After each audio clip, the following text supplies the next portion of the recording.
Hi, I'm Ron D. Haas. I'm the CEO of Covenant Eyes, and there's a topic that we really have not focused on to any great extent here during these live streams. And we're doing this live stream now on both YouTube and Facebook.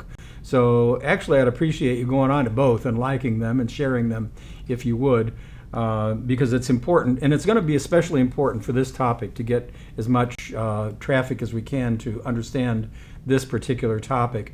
One of my favorite movies is Schindler's List. And at the end of Schindler's List,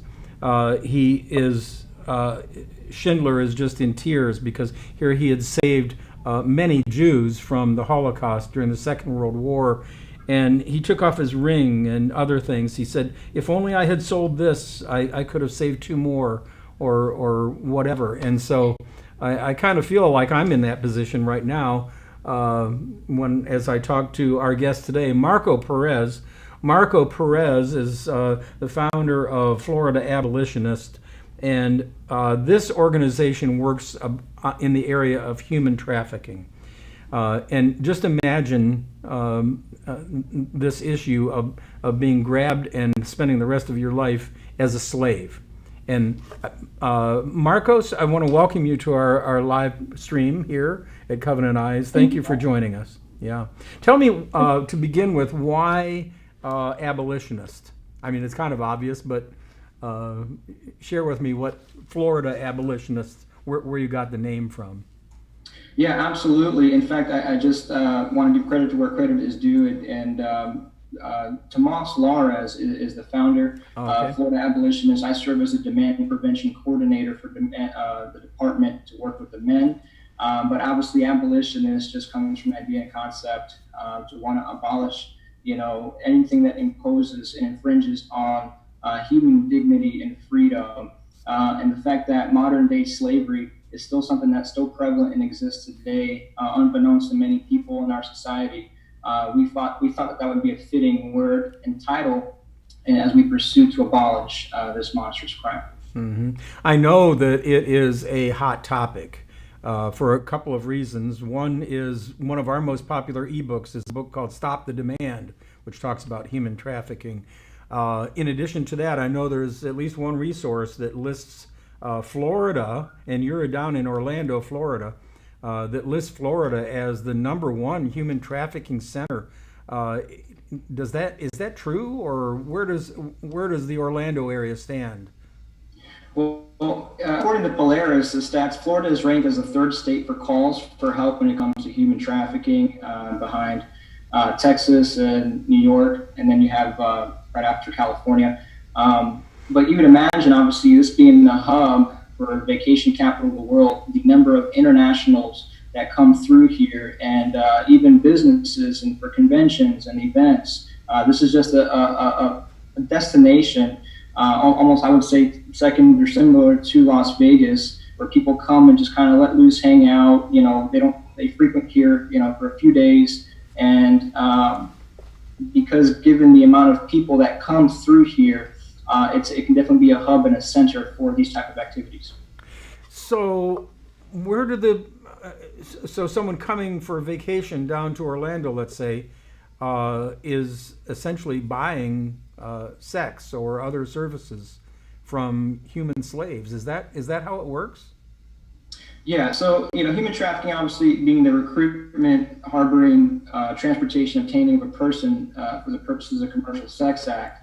And it's usually induced by force, fraud, or coercion, and oftentimes, a majority of cases, it involves minors that are under the age of 18.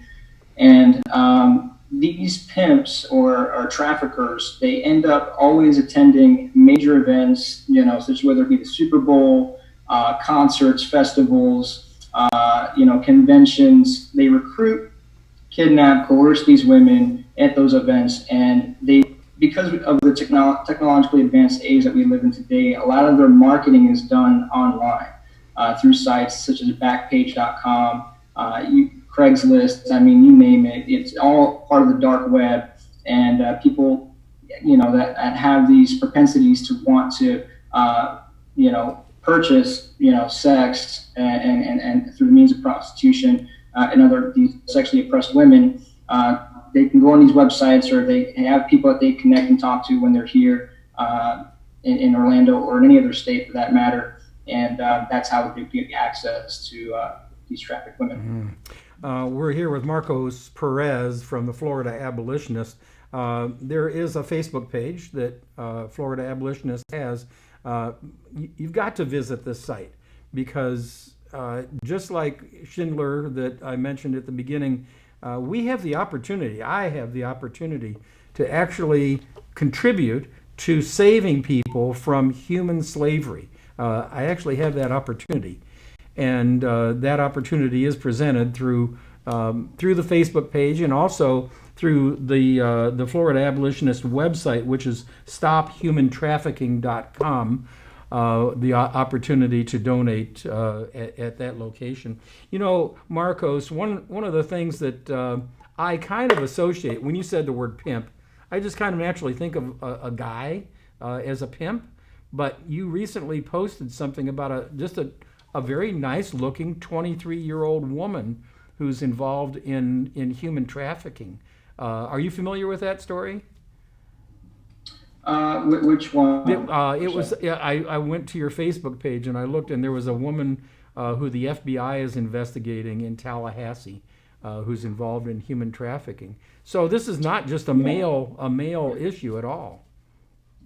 No, yeah, not at all. I mean, you'd be surprised. And not only are the perpetrators, the pimps, the women, and the men, on the victim side, but they're also on the recruiting side. In fact, pimps actually work together a lot of times hand in hand with women to help groom their victims and to help basically prepare them and gain their trust, so to speak.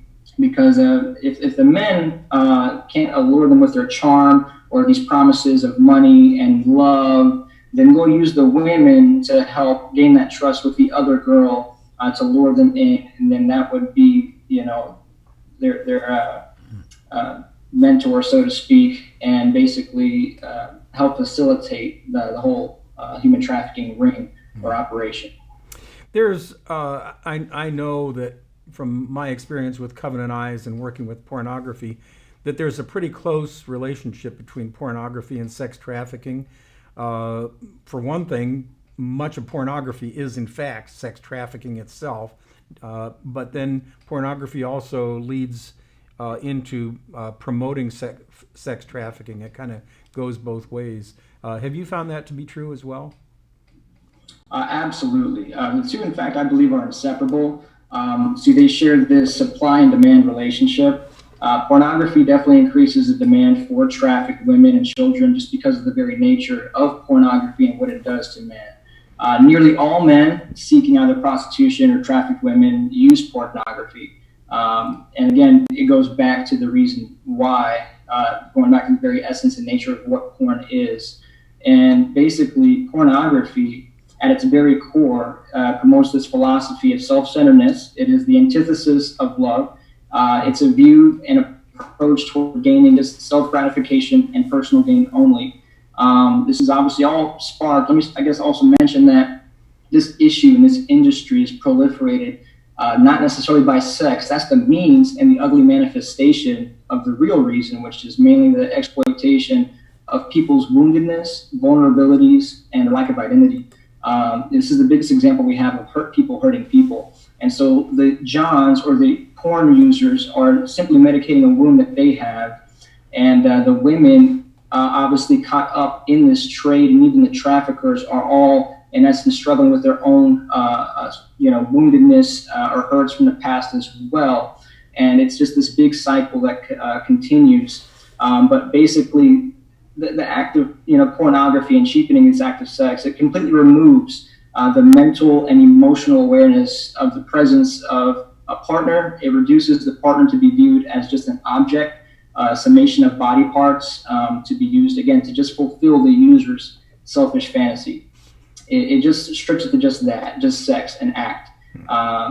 When it's primary, when sex in itself, its primary purposes, within the marriage covenant relationship, is designed to bond two partners or two parties in the most intimate level, that, as you know, a person can engage in, where they're both 100% being vulnerable, offering one another to the other, and the opportunity to fully know and fully be known in order to reinforce, strengthen the love, connectivity, and bond between the two people. But porn destroys that truth and substitutes it with this motive to only appease an individual's desires through the misuse of someone else's vulnerability and exploitation.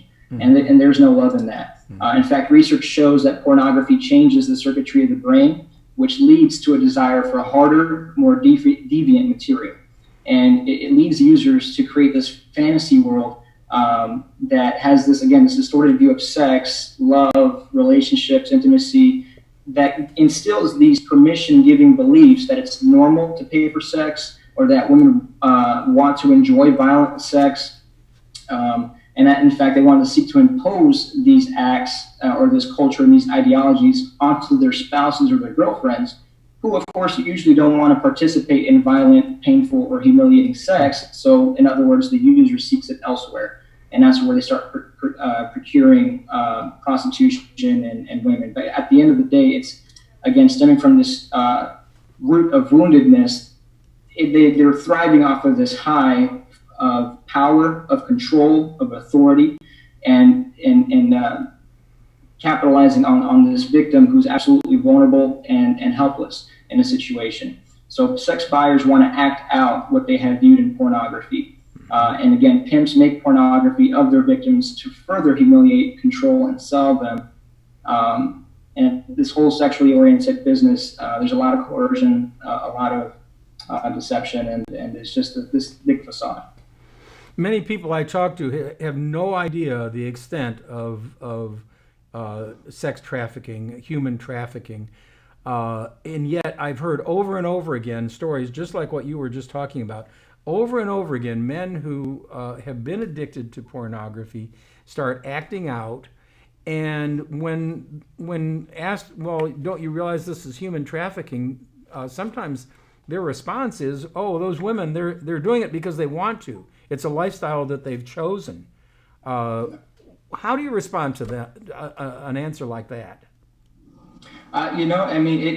It'd be a high percentage. In fact, most because, again, even though the target now has become more and more towards younger age and minors, by the time sometimes these women are in the industry for so long and they turn 18, one day they're a victim and they're a minor and it's illegal. The next day, they chose that lifestyle just because now they're an adult or 18 years of age. And you have this perception that they choose this lifestyle. Well, they have the freedom. They're an adult now.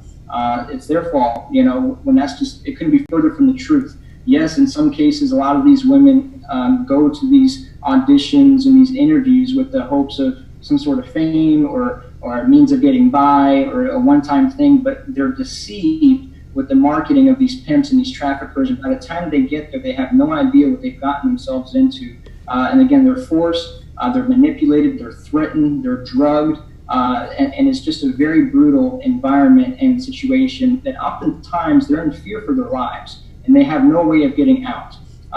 And sometimes they do, but they're just, again, instilled with such fear because their families get threatened, their lives. And again, they oftentimes are in this sex trafficking world. It goes hand in hand with a lot of drugs. And so these women oftentimes get addicted to the drugs that these traffickers give them. And then it becomes this cycle where they're caught up in this sting or this situation, and they are trying to then numb their feelings. So they go ahead and just consent to sometimes doing these acts just to receive drugs as an incentive from the trafficker to continue to numb and medicate their pain for being in a situation because they feel like they're truly hopeless and that there's no help and no way out. So they try to basically, and it's this vicious cycle that just perpetuates. But yeah, you'd be surprised at how many people, cast the blame and they're so quick to just, write off these women just because they're 18 years of age or older and they're adults when they are just victims.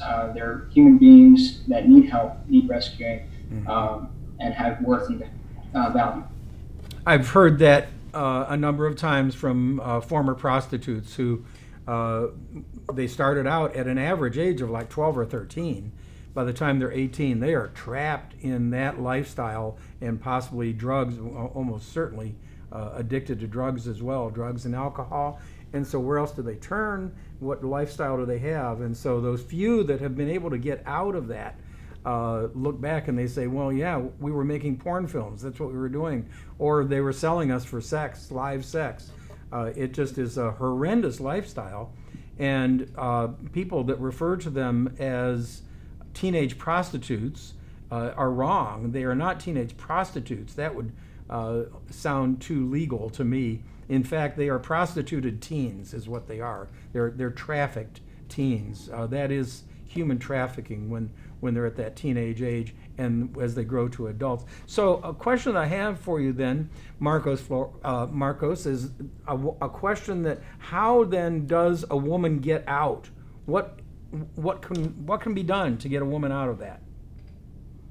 Well, in some scenarios, women have an opportunity to escape or get out. Again, even though they're overcome by this fear, some of the victims that we have recovered have escaped, obviously, in moments where they caught the trafficker either distracted or engaged in something else. They have an opportunity to get a hold of a phone and they reach out to a family member or friend. But oftentimes we work very close hand in hand with law enforcement officials. We conduct a lot of sting operations. We have undercover agents in the area that study locations, study movements of these traffickers, and basically we create these stings and operations to help go in and rescue women. A lot of times the law enforcement, they go undercover as buyers and basically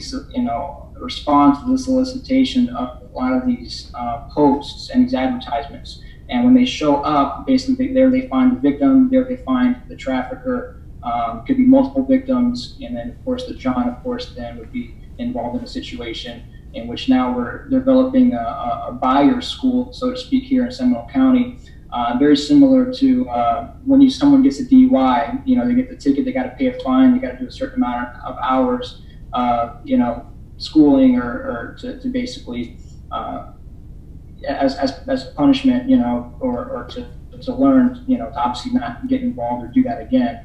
We're trying to instill a school here as well for the Johns to educate them, create awareness, and that this is very serious. Mm-hmm. So this is something that you obviously, Marcos Perez from Florida Abolitionist, obviously directly involved with, is trying to rescue some of these. I think probably mostly women. What percentage women? What percentage boys? Yeah, no, that's a good point. I mean, obviously, within the trafficking world, you have labor trafficking, you have sex trafficking, and predominantly it's sex trafficking. And within sex trafficking itself, I'd say 70 to 80% are women, and some 20% are men. Mm-hmm. Which is, surprising to some because, many probably just see it as just women that are trafficked. And yes, the majority is true, but because there's niches and just such distorted views and appetites for this, distorted sexuality, mm-hmm. Men oftentimes are trafficked as well as victims. So how much then does it cost for you to bring a woman or a man or a boy or a girl, as the case may be, to bring someone out of a situation like that? What is your basic cost per saved individual?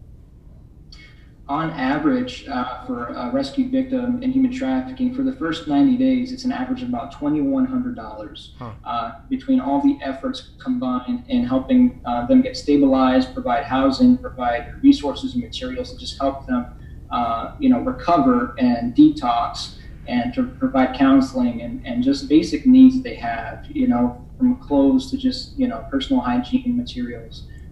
We provide a backpack. We want to be there and support them and show that we care about them and want to help them. And we see them as human beings, not an object, for just personal use. And so it's definitely not cost effective, but, we receive support, from organizations in the community. That's why creating awareness is such a big part of this. Many people think it's a third world issue, but it's right here in our backyards and very prevalent. So if I tell you I can't afford $2,100 right now, what can I do? I'm glad you asked, Ryan. There's actually quite a few things. I mean, first and foremost, again, as a demand prevention coordinator, and my heart being closely working with the men and getting to the root of this, which is preventing demand for the supply of human trafficking, I recommend that if you are personally struggling with pornography yourself, that I'd encourage you to get help, to reach out. There are so many organizations and resources out there that you can access and begin this process, overcome that self-denial, admit it's okay, and break through that wall of secrecy, which only continues to just poison yourself, and you can be free. Another way is obviously to get educated. Continue to follow our website. We constantly hold events here in the greater Orlando area to create awareness. If you want to be a voice as well or help volunteer through your time, you can do that as well by reaching out with us. You can also report any suspicious behavior. There's the National Human Trafficking Hotline. Number is very simple to remember. It's 888-3737, 888. And then, of course, if you're able to make a financial contribution, any amount would help, of course. Prayer, of course, is also welcome and appreciated as well. And then, would this be a good time, Ron, to mention about the 5K? Or? Well, yeah, you've got a 5K run coming up in Orlando, October 21st, I believe. Tell me about it. Absolutely. So it is the 5K run to end human trafficking. We called it Glow for Freedom. It'll be towards the evening. It's going to be Saturday, October 21st at 7:30 p.m. at UCF.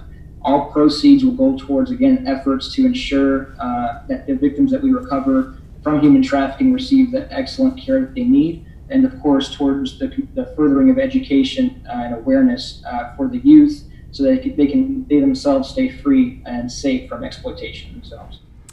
Well, I'll tell you, Marcos, $2,100 sounds like a pretty hefty chunk of money to me, but I go back to thinking about Schindler at the end of the Second World War, and what does that mean? Okay, that's about $7 a day.